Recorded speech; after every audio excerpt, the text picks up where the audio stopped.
Hello and welcome back. Next we'll begin our discussion of SN1 and E1 reactions, which this version of the book discusses at the same time.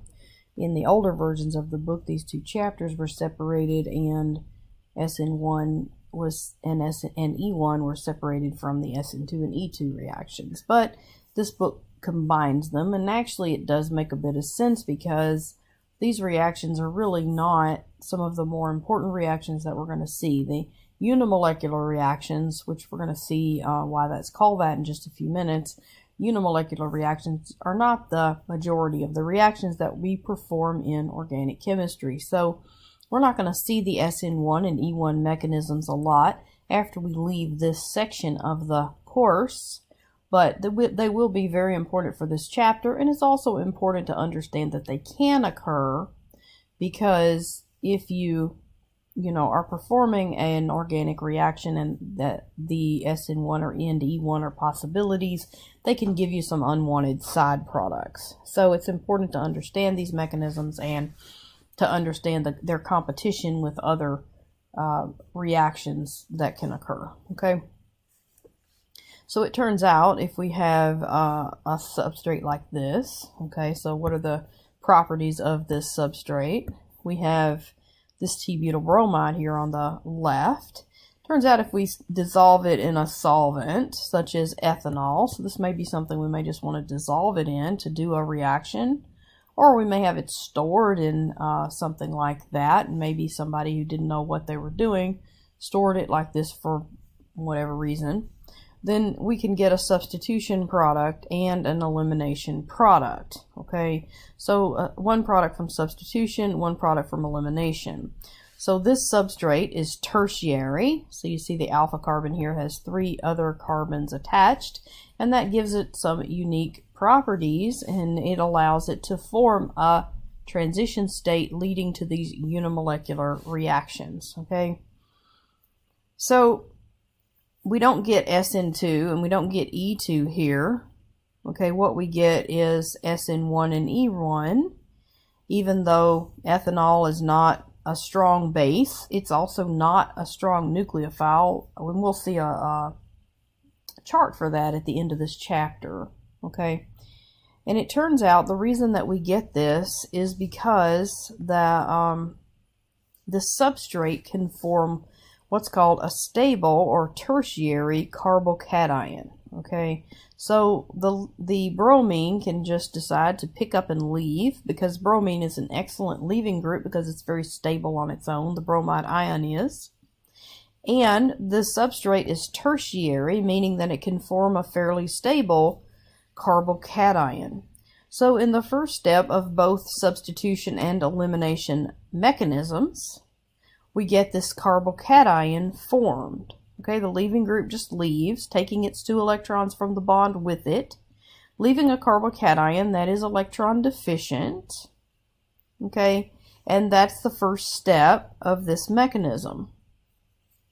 So after the carbocation is formed, it can then undergo substitution or elimination, depending on how it reacts with the solvent. So the solvent can either act as a nucleophile at this point, or it can act as a base. Okay, so it can act as a nucleophile or it can act as a base, and this is called solvolysis because the nucleophile in this case is the solvent. Okay, so the entire mechanism is actually 3 steps. But the 2 main steps that we need for this mechanism are loss of leaving group and nucleophilic attack. So in the first step, the leaving group picks up and leaves on its own, taking its 2 electrons from the bond with it as a lone pair. Then we've got this solvent hanging around, which is ethanol. Remember, ethanol is CH3CH2OH. The oxygen has these 2 lone pairs, which are nucleophilic. And one of those lone pairs can attack that carbocation that was formed. Okay, but at this point now we have a positively charged oxygen. So let's see why we have these charges. Remember, carbon is in the 4th column. It wants, on the periodic table, it wants 4 electrons. In this case, it owns half of these bonds to the other carbon, so it has 3. It wants 4, it has 3, so it has a positive charge. Now, on the intermediate on the right, we've got this carbon here with 4 bonds, and so it has its 4 electrons that it wants. But oxygen in this case wants 6 electrons. It's in the 6th column. Okay, and in this case, it owns half the bonds and all the lone pairs. So it has 1 lone pair and 1, 2, 3 bonds. That's 5.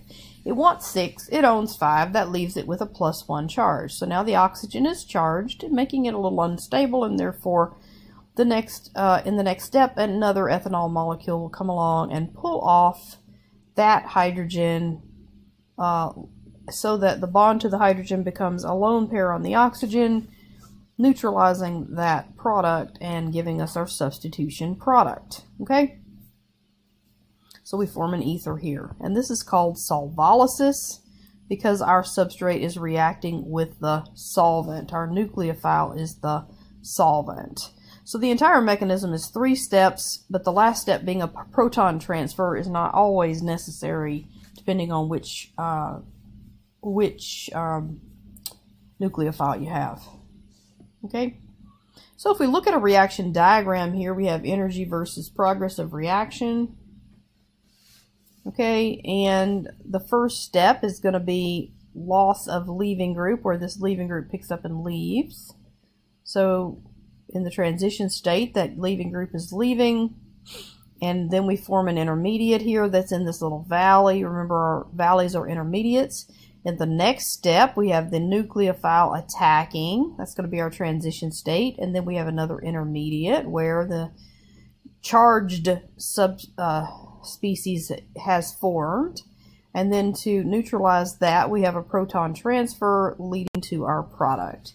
Now this is a pretty complicated energy diagram, not one that I would make my students memorize, but just remember here that the formation of the carbocation has our highest activation energy. Let's call that EA1, okay, going to that transition state where the product of that step is the carbocation. That is our rate determining step. So we're going to see that that's key. The next step, when we're going from carbocation to our next intermediate, is a very short activation energy. Let's call that EA2. And then our third activation energy, EA3, is also very short. So once we form that carbocation, the rest of this reaction is going to happen very, very swiftly. The first step, the formation of the carbocation, is our rate determining step. Leading to this first order kinetics, where we see that the rate of the reaction is equal to K times the concentration of our substrate. And that's because the nucleophile is not involved in this rate determining step. So let's go back up and look at this. So the rate is equal to some K times the concentration of our substrate. So that should make sense in light of this energy diagram, because here we have the starting material. That's the only thing that's involved in this rate determining step. Going from starting material to carbocation, that is our rate determining step. The loss of leaving group, the only thing involved there is the substrate. So if we double the concentration of the substrate, we can double the rate. If we double the concentration of our solvent or our nucleophile, it does nothing to the rate, because the nucleophile is not involved in that rate determining step. So this is first order kinetics, first order with respect to the substrate. Now that's why this mechanism is called SN1, or substitution, nucleophilic, unimolecular. That's why it's called a unimolecular reaction. We have one species involved in the rate determining step. All right, so the overall mechanism here is loss of leaving group and nucleophilic attack. Okay, so those are the only 2 steps that are actually required for this, but we can have more steps involved. when you have a neutral species, a neutral nucleophile like an alcohol, you're going to have a proton transfer at the end. All right. So let's go ahead and consider the E1 mechanism, which is the next mechanism. Okay, it's very, very similar. So in the first step, we have loss of leaving group. So our bromine in this case picks up and leaves, taking its 2 electrons with it in the form of a lone pair. And then in the next step, we have that same ethanol here, but instead of acting as a nucleophile, our ethanol is acting as a base.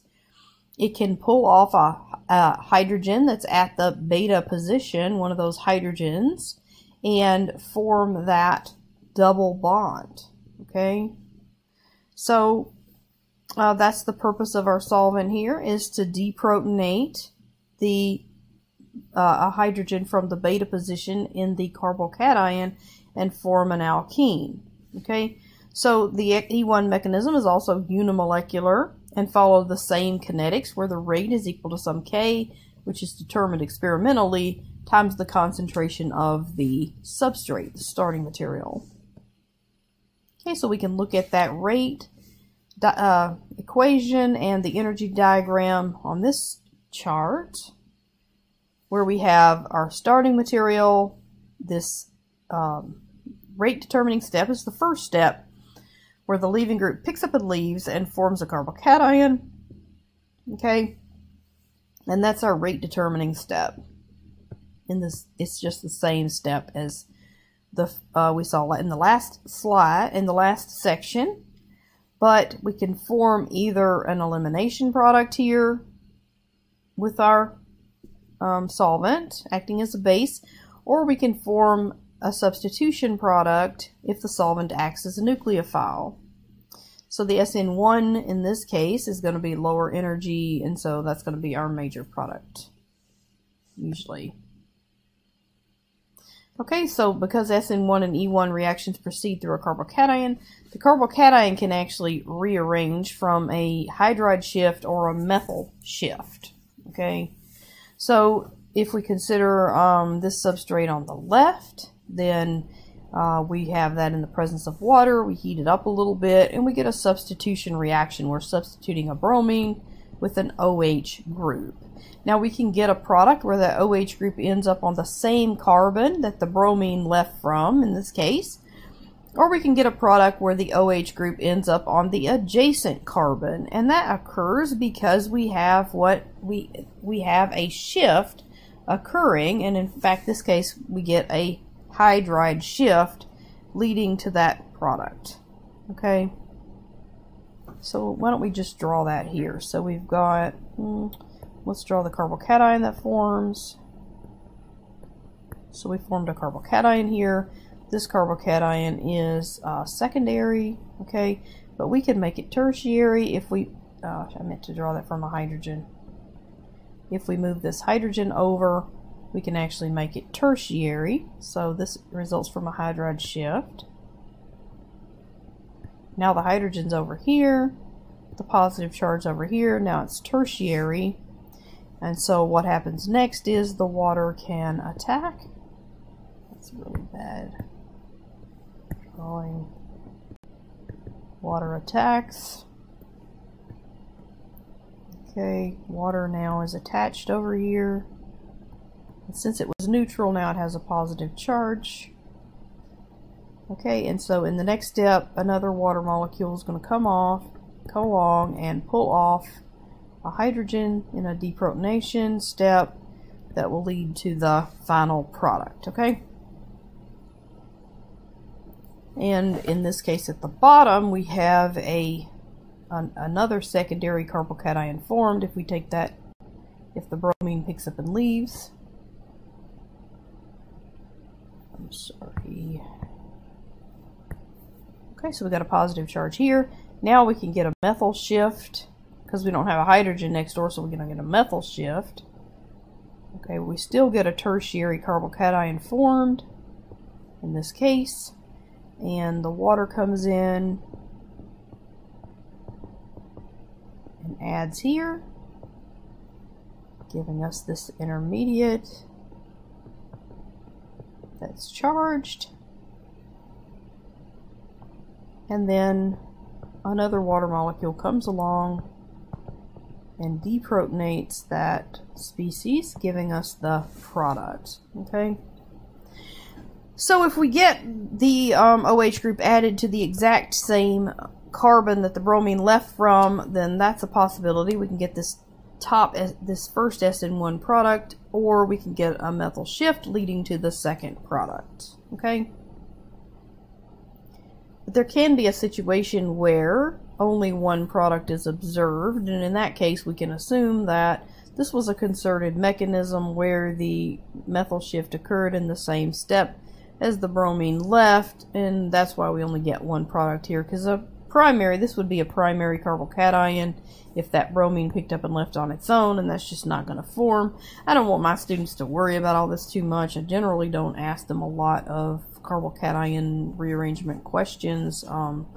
I may, now that we're using Wiley right now, have to put some in there, but anyway, I wouldn't worry too much about whether it happens concerted or whether it, I don't know if Wiley's going to ask anything like this.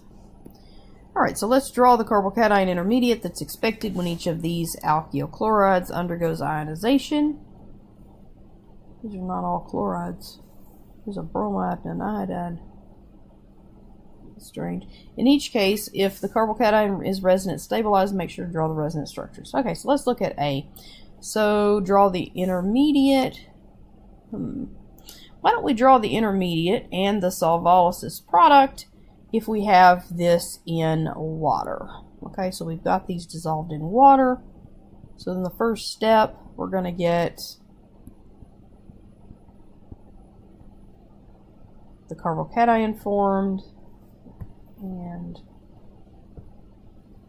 right here, okay, that's already tertiary. We don't have the potential of it being allylic, and so the water is going to come in and attack that carbocation, leading to this intermediate, and another water molecule will pull off one of these hydrogens, giving us the final product. Okay, so that's our product. So for the next one, this chlorine picks up and leaves. Again, we have a tertiary carbocation. We don't have the potential for a resonance here, but it's tertiary, so that's okay. And so our product is going to be an OH group at that position. So I'll just draw that, save some time. Alright, the next one, we've got this iodine picking up and leaving. I don't know why we had these strange instructions. Sure, I copied them from the book. Alright, so that's tertiary, and then we've got the product being an OH group there if it's a solvolysis reaction. Okay, and the next one, the bromine is going to pick up and leave, and we get this bicyclic ring. Reacts with water. And it could have been ethanol. It doesn't matter. Yeah, in fact, let's just do ethanol here. What would we have? We'd have OET. Now, with this one, we can get, is this one tertiary? No, that one's tertiary. Okay. Okay, so we're not going to get a rearrangement. So we get OET. Remember, that's the CH2CH3. Okay. So that ends our discussion of, that was just the SN1 reactions. We didn't do any of the E1 reactions here, but we'll come back to those in the next, well, maybe I'll do a couple of those. Those were for SN1. Let's do the E1, some of the E1 ones next, okay? So I'll say SN1, or what would we have gotten if we did E1 here? So if we did E1 on B, we would have gotten, let's change the color here so we wouldn't get so confused.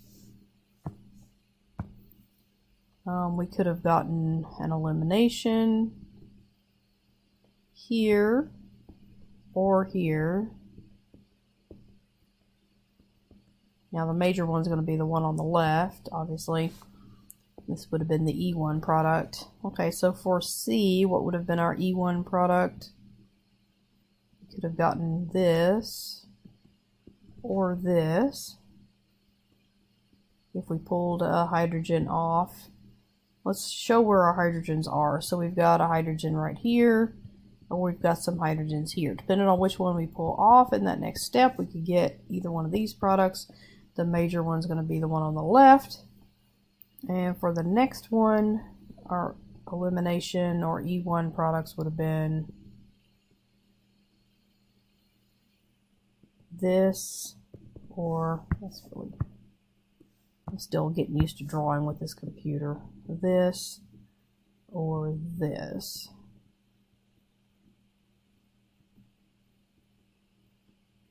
Okay.